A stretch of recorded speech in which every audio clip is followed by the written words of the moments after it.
The plane hummed steadily as passengers settled into their seats, some dozing off, others flipping through magazines or scrolling their phones. At first, it seemed like any other flight. The air smelled faintly of coffee and recycled air, with a soft murmur of voices blending into the background. A young flight attendant moved quickly down the aisle, balancing a tray of drinks, her smile tight but practiced. She looked tired, rushing to serve the restless passengers before turbulence hit again. In row 14 by the window sat a black woman dressed neatly in a dark blazer. Her posture was calm, collected, yet her presence seemed to radiate quiet authority. She had barely touched her seatbelt when the attendant stopped by, offering her a drink, but in her hurry, the attendant's hand slipped. A cup of orange juice tipped, splashing across the woman's lap, soaking her blazer and skirt in sticky liquid. Gasps rose from the nearby seats. The woman froze for a moment, then slowly set her phone on the tray table. She didn't shout. She didn't flinch. She just looked up, steady, sharp, unblinking, at the attendant. That gaze alone made the young woman's breath hitch. I'm so sorry, the attendant stammered, fumbling for napkins. It was an accident. I didn't mean... But the passenger raised a hand, calm but firm, stopping her mid-sentence. The surrounding passengers watched closely. Something about the silence felt heavier than an argument would have. "Do you know what you just did?" the woman asked quietly, her tone neither angry nor forgiving. The flight attendant swallowed hard. She had no idea why her chest suddenly felt tight, why her hands trembled. She had spilled drinks before, angry passengers, annoyed passengers, but never this weight pressing down on her. The woman leaned forward slightly, her eyes never leaving the attendants. Then she spoke words that made the entire row sit straighter. "Bring me the captain. Now." The attendant blinked. "The captain? You heard me." Her voice was even but unshakable. The flight attendant hesitated, glancing down the aisle, then back at the passenger. Something in her gut told her not to question further. She nodded quickly and hurried away, her heart racing. The plane continued to hum, but the atmosphere inside had shifted. Passengers whispered, heads turning toward row 14, wondering who this woman was, and why. With a single command, the air felt charged, as if something far bigger than spilled juice was about to unfold. Whispers rippled through the cabin as the flight attendant disappeared behind the curtain separating the galley from the cockpit. Passengers leaned into the aisle, pretending to stretch or check their bags, anything to catch a glimpse of what might happen next. The woman in row 14 remained perfectly still, her hands folded on her lap despite the sticky juice soaking her clothes. She didn't fidget, didn't dab at the stain. It was as if she didn't even feel it. Her focus was elsewhere, sharp and unyielding. Minutes later, the curtain rustled, and the flight attendant reappeared, this time with the captain in tow. He was tall, his uniform pressed, cap tucked neatly under his arm. He scanned the cabin, his face carrying the kind of controlled authority that came from years of flying. But when his eyes fell on the woman in the window seat, his stride faltered ever so slightly. The passengers noticed. "Ma'am," he said carefully, approaching her row. "I was told you requested to see me." The woman tilted her head upward, meeting his gaze. "That's correct." The captain cleared his throat, trying to keep his tone professional. "If there was an issue with our service, I assure you, we'll do our best to make it right. My attendant mentioned—" "I'm not here for an apology," the woman interrupted softly, yet her voice carried through the cabin. "I need this plane grounded. Immediately." The words hit like a thunderclap. Several passengers gasped audibly. One man removed his headphones, staring at her in disbelief. The captain blinked. "Excuse me." "You heard me." She leaned forward, her eyes locking onto his with unnerving precision. "This plane needs to land. Now." The attendant beside him shifted uncomfortably. "Captain, she said that after I spilled a drink on her. Maybe she's just upset." The captain raised a hand, silencing her. His gaze didn't leave the woman. Something in her calmness unsettled him. "Ma'am, do you understand what you're asking? Grounding a plane mid-flight isn't a request we can grant lightly." "I understand more than you think," she replied, Her voice was measured, steady, as though she were accustomed to giving orders under pressure. And I'm not asking. I'm telling you. The captain's jaw tightened. For a moment, the cabin felt suffocatingly quiet, the hum of the engines the only sound. From the aisle across, a businessman muttered, "Who does she think she is?" The woman finally shifted, reaching into her blazer pocket. She pulled out a small leather-bound case and laid it flat on the tray table. Then, with deliberate calm, she flipped it open. Gasps filled the air again. Inside was an identification badge, government-issued, unmistakable. The emblem gleamed under the cabin lights. Her picture stared back, framed by bold letters that read, United States Air Force, Major General. The captain's eyes widened before he quickly masked his reaction. His training told him to stay composed, but his instinct screamed otherwise. The badge wasn't fake. He knew the seal, the design, the clearance. This wasn't just a government official. This was a Major General of the United States Air Force. A hush fell over the nearby rows as the passengers strained to catch every word. The woman closed the case with a soft click and slid it back into her pocket. "Now you understand," she said evenly. "This plane needs to be on the ground." The captain glanced at the flight attendant, who looked pale, clutching her service tray like a shield. He leaned in slightly, lowering his voice so the tension in the cabin made it pointless. "General, with respect, is there a threat on board?" Her expression didn't change. "Yes." One word. That was all it took to send a ripple of panic through the surrounding passengers. A mother clutched her child tighter. A man in a business suit shifted nervously, glancing toward the exit rows. Even those who had been skeptical now sat straighter, their eyes darting around the cabin. The captain drew in a slow breath, his knuckles tightening around his cap. "If that's true, I'll need more information." "You'll have it," she interrupted. Her tone remained calm, but there was no space for negotiation in her words. "Right now, you need to trust me. Get us on the ground at the nearest airport. Every minute you hesitate puts lives at risk." The flight attendant swallowed audibly, whispering, "Captain, what if she's serious?" He didn't answer her. Instead, he studied the general for a long moment. Her calm wasn't the calm of someone bluffing. It was the calm of someone who had faced crises, who had given orders in situations where hesitation meant disaster. Finally, he nodded. Understood. The captain straightened and turned sharply down the aisle, heading back toward the cockpit. The attendant lingered for half a second, torn between duty and dread, before following him. As they disappeared behind a curtain, the cabin erupted in hushed conversations. Passengers leaned across aisles, voices sharp with speculation. What threat? Did she say bomb? Is someone on this plane dangerous? Is this a drill? Through it all, the woman sat silently by the window, her face unreadable, her clothes still damp with juice. She gazed out at the endless clouds as though she alone knew what was about to happen. Then, faint but unmistakable, the intercom crackled to life. The captain's steady voice filled the cabin. "Ladies and gentlemen, this is your captain speaking.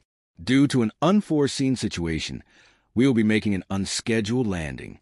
Please remain calm and follow all crew instructions." The whispers grew louder. Tension thickened in the air. And in row 14, the general finally closed her eyes, bracing herself for what she knew was coming. The engines roared slightly louder as the plane banked, shifting course. Passengers clutched their armrests, some looking out the windows for a clue, others staring at the general in row 14 as if she held all the answers. Her stillness was unnerving. Even as the plane tilted, she sat upright, hands resting on her lap, eyes steady. The flight attendant returned briefly, her face pale. She avoided direct eye contact with the woman she had spilled the drink on. "Ladies and gentlemen," she announced, voice wavering slightly, "we'll be distributing water and blankets to keep everyone comfortable during this short diversion."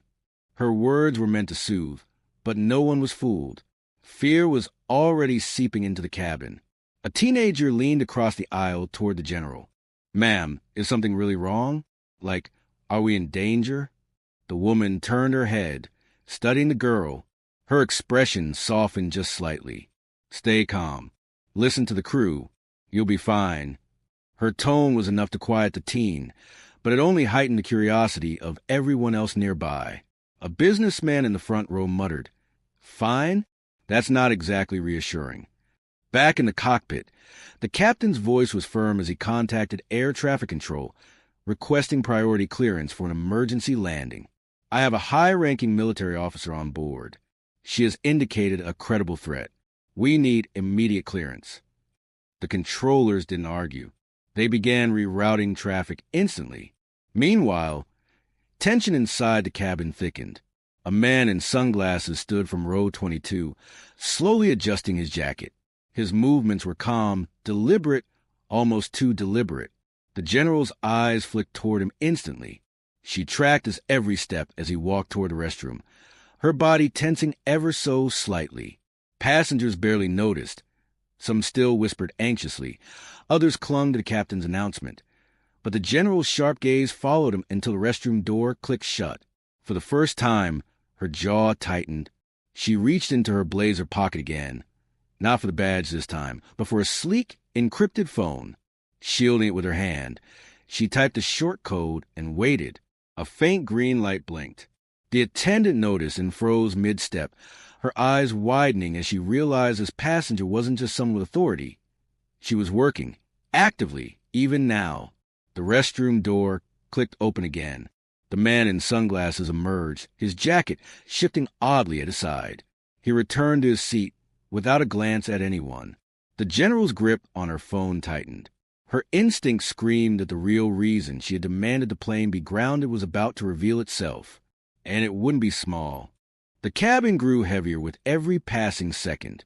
Though most passengers tried to convince themselves it was nothing more than a medical diversion or routine precaution, the atmosphere told a different story. The general hadn't moved since the man in sunglasses returned to his seat. Her eyes, sharp and calculating, flicked briefly to the overhead compartments, then back to him. She knew the signs: nervous tics, weighted clothing, the kind of precision in movement that screamed training. The flight attendant hurried past, whispering to another crew member near the galley. They cast furtive glances toward row 22, trying not to draw attention, but their unease only added to the quiet panic brewing. Finally, the general unbuckled her seatbelt and rose. The gesture was so smooth and deliberate that half the passengers didn't notice until she was already in the aisle. The businessman across from her started to say something, but stopped when he caught her eyes. There was no hesitation in them, only authority. She walked down the narrow aisle, each step steady despite the plane's subtle turbulence. When she reached row 22, she stopped. The man in sunglasses froze, his hand halfway to adjusting his jacket again. "Don't," she said quietly. Her voice carried enough force that several nearby passengers turned. The man tilted his head, a smirk playing at the edge of his lips. "You shouldn't be out of your seat, General." The title slipped from his mouth like a challenge. Gasps erupted around them. He knew exactly who she was. The general's jaw tightened. "Then you know what happens if you make the wrong move." The captain's voice broke over the intercom at that moment, announcing their rapid descent toward the nearest airport. But the words barely registered. All eyes were locked on row 22. The man's hand hovered near his jacket. The general's eyes narrowed. She shifted her stance just slightly, centering her balance, every muscle coiled like a spring. "You've already lost," she said evenly. "So think very carefully before you take this any further." For a beat, the cabin was silent, nothing but the roar of engines and the pounding of hearts. Then the man in sunglasses smiled coldly. "We'll see." He reached into his jacket. Passengers screamed. But before anyone else could react, the general moved. Fast, precise, decisive. Chaos erupted in an instant. The man in sunglasses yanked his hand from his jacket. But before anything could flash or click, the general was already on him. She lunged with lightning precision, grabbing his wrist and slamming it against the armrest. A metallic clatter echoed through the cabin as a compact weapon slipped from his grip and skidded under a row of seats. Gasps and screams filled the air. Passengers ducked, some covering their heads, others scrambling away. The general's voice cut through the panic, sharp and commanding. "Stay down. Everyone stay down." Her tone wasn't a request. It was an order, and instinctively, people obeyed. Even the crying children went quiet, as if silenced by the weight of her authority. The man twisted, tried to wrench free, but she tightened her hold, pinning him against the seat.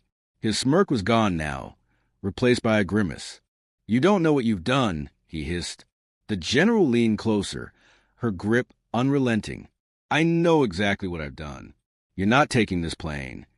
The flight attendant froze in the aisle, staring at the weapon lying near her feet.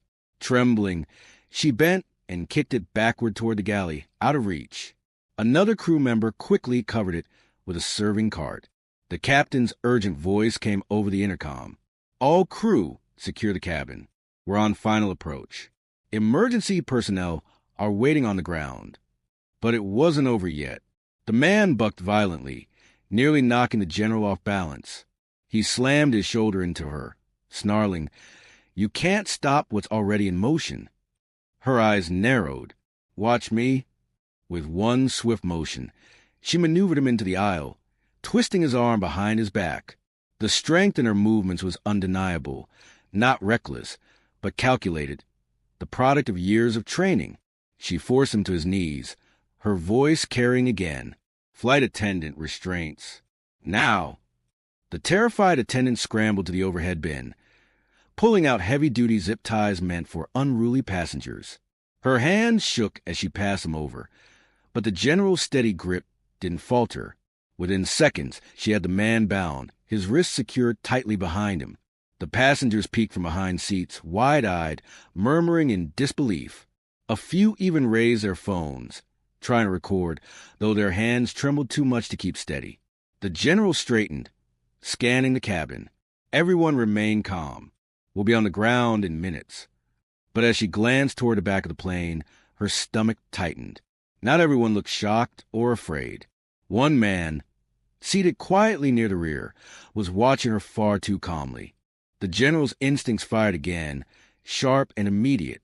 Among the pale, wide-eyed faces of frightened passengers, one man sat unnervingly composed. No trembling hands. No darting eyes, just calm observation, his gaze fixed on her with quiet calculation. He didn't flinch when the weapon clattered earlier. He didn't panic when she restrained the first man. That stillness alone betrayed him. She locked eyes with him, and for a brief second, it was as if the rest of the cabin disappeared. He knew she had spotted him. Slowly, deliberately, the man stood. Gasps rippled to the passengers nearby. The flight attendant near the galley whimpered, "Oh, God!" Not another one. The bound man on the floor snarled, his voice muffled against the carpet. "You're too late. He won't let this fail." The general shoved him firmly down with her boot, never breaking eye contact with the second man. "Sit down," she ordered, her voice carrying across the cabin. But he didn't. He raised his hands slowly, palms open, a mock gesture of surrender.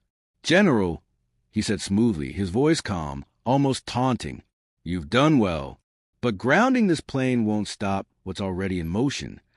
Her jaw clenched. "Sit down." Instead, he took a step into the aisle. The passengers shrank back, their fear contagious. A baby began to cry. Someone whispered, "We're not going to make it." The general shifted her stance, every muscle coiled. "If you take one more step, I will put you on the ground myself." The man smirked, lowering his hands just slightly. "You think you can control this, but there are more pieces on this board than you realize." The plane jolted as the landing gear dropped, the roar of the descent filling the cabin. People gripped their armrests, torn between fear of the landing and fear of what was unfolding in front of them. The general advanced one step toward him, her eyes like steel. "You're not in control here. I am." For the first time, his composure faltered. He glanced toward the rear galley, then back at her, as if weighing whether to make his move before touchdown. But the general was faster. In a blur, she closed the distance, seizing him by the collar and shoving him against the bulkhead wall.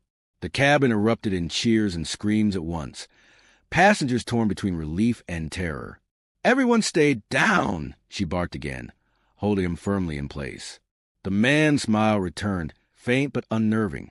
"Landing won't save you," he whispered. You're already too late. The wheels screeched against the runway, jolting the cabin as the plane touched down. Oxygen masks rattled in their compartments. Passengers gripped their seats, and the deafening roar of reverse thrust drowned out everything for a few seconds. But even as the aircraft slowed, tension inside remained razor sharp. The general held the second man pinned against the bulkhead, her voice steady despite the chaos. "Stay exactly where you are." The bound man on the floor twisted and shouted, "It's not over. You don't even know what's on board." The general's eyes narrowed. She barked to the nearest flight attendant, "Secure both of them, now." Within moments, crew members helped fasten restraints on the second man. Though he resisted, he was no match for the general's precise strength. Passengers stared, wide-eyed, some whispering prayers, others clutching phones with trembling hands, recording what they knew would later flood the news. The captain's voice boomed through the intercom. "Ladies and gentlemen, we have landed safely. Please remain seated. Emergency teams are standing by." Outside, flashing red and blue lights raced alongside the plane. Fire trucks, police cruiser, and armored vans swarmed the tarmac. The aircraft taxied to an isolated section of the airport, far from the terminal. As the engines powered down, the cabin doors burst open. Armed federal agents stormed inside, weapons drawn. Their eyes immediately found the general and the two restrained men. "Target secured," she announced firmly, stepping back but never lowering her guard. The agents rushed forward, seizing the suspects and dragging them down the aisle. The passengers broke into applause, relief flooding the cabin in waves. One shaken flight attendant whispered to another, "She saved all of us." But the general didn't smile. She sank slowly back into her seat, her blazer still stained with juice, her face unreadable. She pulled out her encrypted phone once more, typing a short message before slipping it away. A fellow passenger, the teenager she'd reassured earlier, leaned across the aisle. Her voice trembled. "Ma'am, who are they? What did they want?" The general turned her gaze toward the girl, her expression softening just slightly. "People who thought they could use fear to control others," she said quietly. "They were wrong." Emergency personnel filed through the cabin, assisting passengers, guiding them to safety.